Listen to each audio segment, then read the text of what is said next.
Assalamualaikum warahmatullahi wabarakatuh. Salam guru penggerak. Perkenalkan, nama saya Lili Susanti, calon guru penggerak angkatan 9 SDN Sukasirna, Kota Sukabumi, Jawa Barat.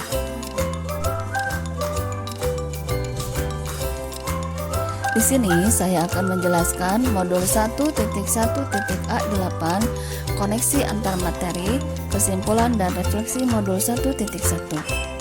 Kesimpulan dan refleksi pemikiran Ki Hajar Dewantara. Pertama, apa yang saya percaya tentang murid dan pembelajaran di kelas sebelum saya mempelajari modul 1.1? Apa yang berubah dari pemikiran atau perilaku saya setelah mempelajari modul ini? Apa yang dapat segera saya terapkan agar kelas saya mencerminkan KHD? Apa yang saya percaya tentang murid dan pembelajaran di kelas sebelum saya mempelajari modul 1.1? Pertama, guru mendominasi pembelajaran atau teacher center.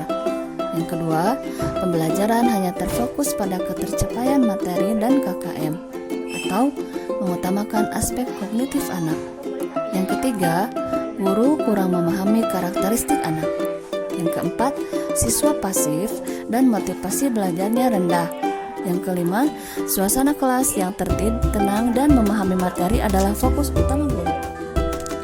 Inilah suasana kelas saya sebelum mempelajari modul 1.1. Kegiatan belajar mengajar anak-anak di kelas. Di sini terlihat anak-anak duduk dengan rapi, diam di bangku di meja masing-masing dan memperhatikan apa yang saya ucapkan di depan kelas. Saya menyampaikan materi secara lisan dan secara ceramah. Pembelajaran terlihat kaku, tampak membosankan, dan anak-anak tampak merasa jenuh. Apa yang berubah dari pemikiran atau perilaku saya setelah mempelajari modul 1.1 ini? Pertama, saya merubah pikiran saya. Guru bukan satu-satunya sumber belajar. Pembelajaran berpusat pada murid atau student center, menghargai setiap karakteristik belajar anak. Kemudian langkah selanjutnya yaitu saya merubah perilaku saya. Yang pertama, mengemas pembelajaran secara menarik agar motivasi belajar siswa meningkat.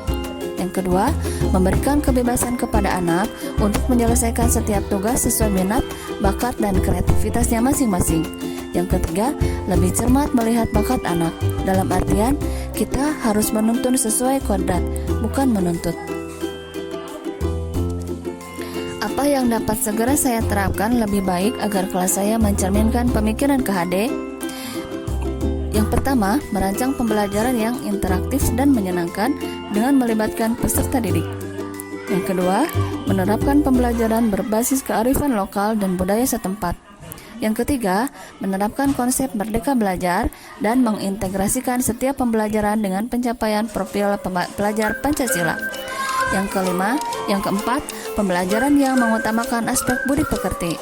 Yang kelima, menerapkan sistem AMONG atau pendidikan yang menuntun bukan menuntut.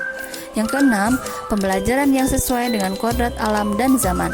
Yang ketujuh, mengintegrasikan permainan dalam pembelajaran. Inilah suasana pembelajaran di kelas saya setelah saya mempelajari modul 1.1. Terlihat anak di sini diberi kebebasan untuk berekspresi dan belajar di luar kelas.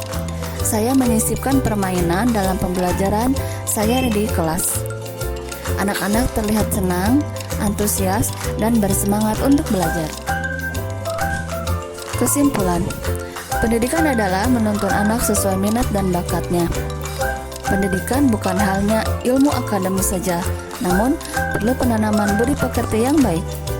Pendidikan sejatinya adalah berhamba pada anak. Sekian dulu penjelasan dari saya. Terima kasih atas segala perhatiannya. Calon guru penggerak angkatan 9, tergerak, menggerakkan. Billahi taufiq wal hidayah. Wassalamualaikum warahmatullahi wabarakatuh.